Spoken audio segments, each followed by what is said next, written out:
Have you noticed that truly fit people often sound almost boring when you ask what they do?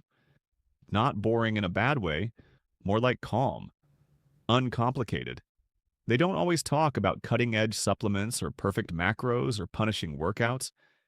They just seem to have a few simple rules they return to, especially when life gets messy. And maybe that's the real secret. Not motivation, not willpower, not some rare genetics lottery, a formula, something small enough to remember on a tired day.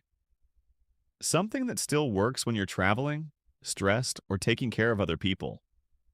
Because the truth is, most adults, especially as we get older, aren't failing because they don't know what healthy is.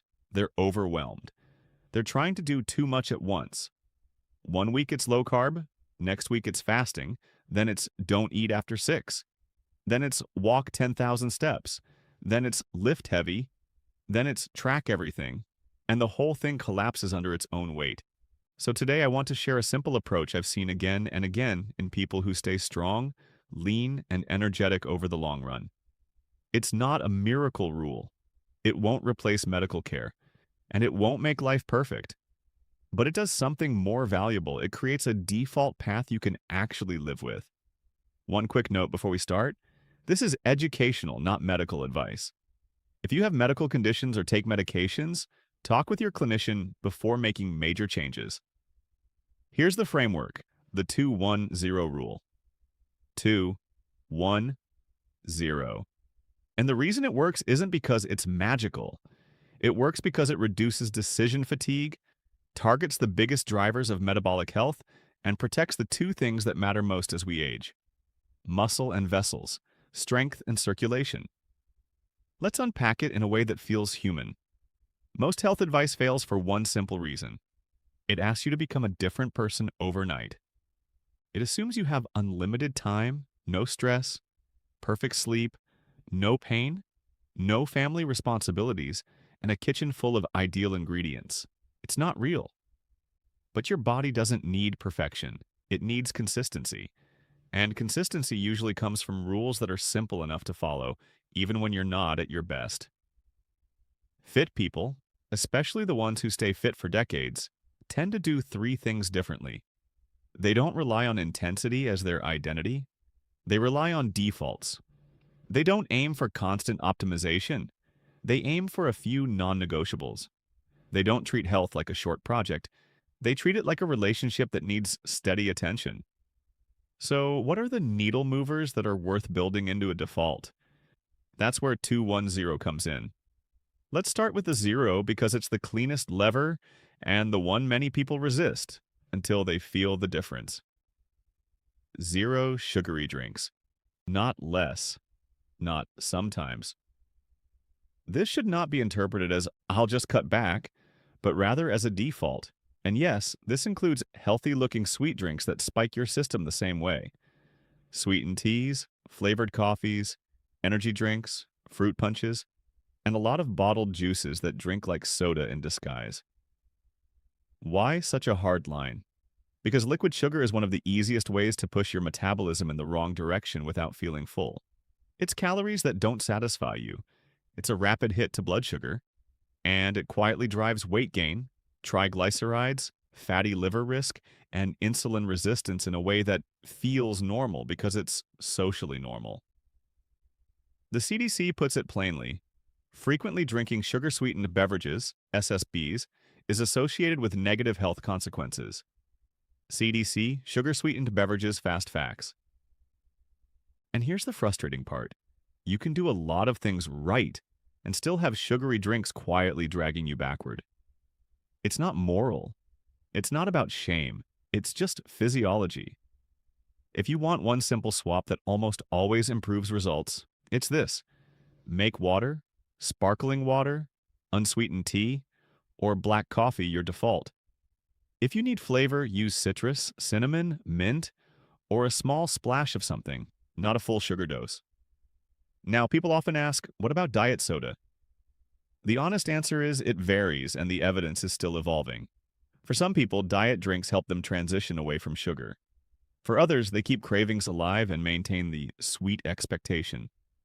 It could be a win-win situation if diet beverages help you stay away from sugary drinks. But if they keep you stuck in constant sweetness, you might experiment with gradually reducing them. The heart of the rule is simple: stop drinking sugar. If you do only that without changing anything else, many people notice they're less hungry, less bloated, and more stable in energy within a couple of weeks. Not because their body suddenly became perfect, but because one major source of metabolic noise was removed. Now let's move to 1. Each day they should schedule one intentional movement appointment. Not 1 hour. Not an intense workout. Not a perfect plan. Make an appointment with your body. Many adults, especially seniors, get stuck here because exercise is sold as an all-or-nothing activity. If you cannot do it perfectly, then abstain. If you can't sweat, it doesn't count. You feel like a failure if you miss a week. But real fitness, especially long-term fitness, doesn't come from hero days. It comes from average days. The World Health Organization recommends that adults do at least 150 minutes of moderate intensity physical activity per week, and muscle strengthening activities should be done on 2 or more days per week. WHO Physical Activity Initiative. Those numbers can sound big, but broken down they become surprisingly manageable. A brisk 20-30-minute walk most days gets you very close. A few short strength sessions per week cover the other piece. So the 1 and 2-1-0 is your daily anchor. A walk, a bike ride, a gentle swim, a mobility routine, a short strength circuit, gardening that actually elevates your heart rate, anything that signals to your body, we still move. And here's the part most people miss. This isn't only about calories. Movement improves blood sugar control. It helps your muscles soak up glucose. It reduces stiffness, it supports mood, it improves sleep pressure at night, it improves circulation. It also changes who you become. The true benefit of a daily movement appointment lies in enhancing your identity. You stop asking, should I exercise today? A daily movement appointment truly enhances your identity. The decision is already made. You only choose what it looks like. If you're thinking, but I have knee pain, I have back issues, or I get dizzy, this is the moment for us to be honest and careful. Your movement appointment should fit your body, not punish it. For some people, walking is perfect. For others, walking hurts and cycling or swimming is better. For some people, seated strength work is the safest entry point. The point isn't the activity, the point is the appointment. Now we get to 2, and this is where the whole system becomes more than just exercise. 2 protein plus plant meals per day. Not eat perfectly all day. Not never eat carbs again. Not track everything. Everything. 2 meals most days where you intentionally build your plate around 2 foundations: a solid protein source and a generous amount of plants. Why this combination? This combination quietly addresses 3 issues simultaneously: appetite control, muscle maintenance, and metabolic stability. Protein supports muscle, and muscle is one of the greatest protectors of healthy aging. It supports strength, balance, glucose control, and independence. For adults and seniors, maintaining muscle is not vanity. It's function. Plants, especially high-fiber plants, support gut health, help regulate blood sugar, and improve satiety. These plants help you feel full while consuming fewer calories. They bring micronutrients your metabolism actually uses. When people feel confused about nutrition, it's often because they're trying to micromanage details while missing the big structure. A protein plus plant plate creates structure without obsession. Here's what it can look like in real life. Breakfast: eggs or Greek yogurt with berries and nuts, or a veggie omelet, or tofu scramble with greens, or a protein smoothie with spinach and chia. Something that doesn't start your day with a sugar crash. Lunch: chicken, fish, beans, lentils, or tofu, plus a big salad, olive oil, and something satisfying. Alternatively, you could incorporate vegetables into your leftover dinner. Alternatively, you can have a simple bowl that includes protein, vegetables, and a reasonable portion of rice or potatoes if desired. Dinner: protein, vegetables, and whatever else fits your life. Notice what I didn't say. I implied bread is acceptable. I didn't say you can never have dessert. I didn't say you have to fear fruit. The rule isn't be perfect. The rule is anchor. Two meals anchored this way means even if your third meal is less ideal, your day is still structured around stability.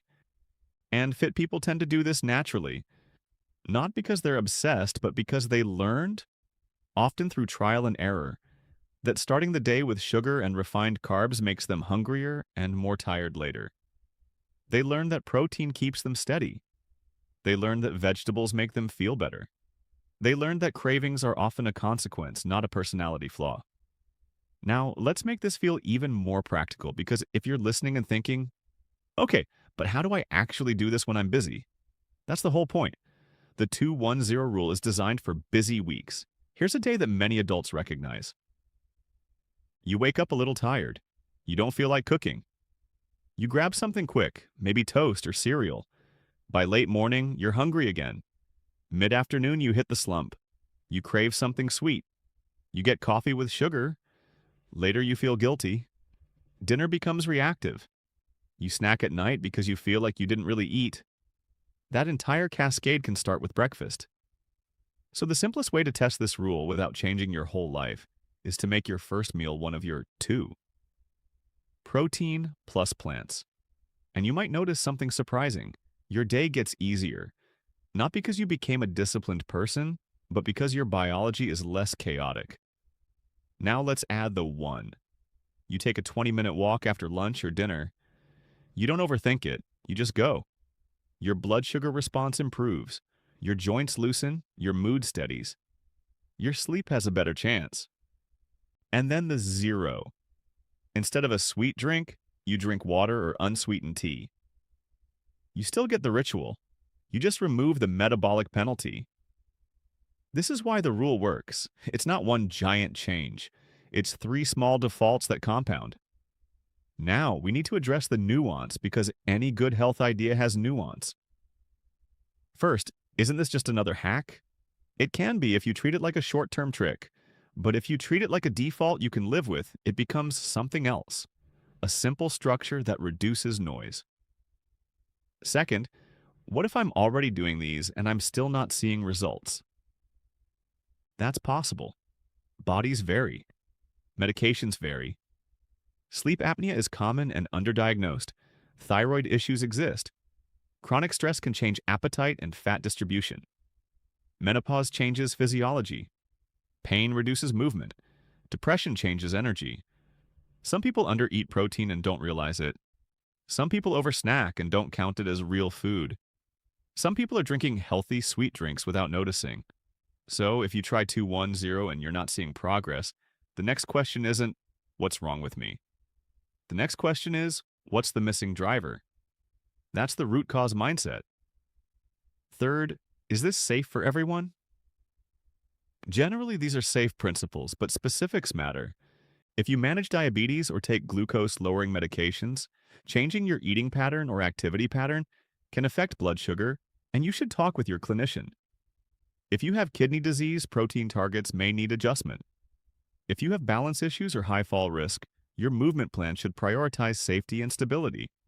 If you have a history of disordered eating, rigid rules may be unhelpful, and it's better to focus on gentle structure and professional support.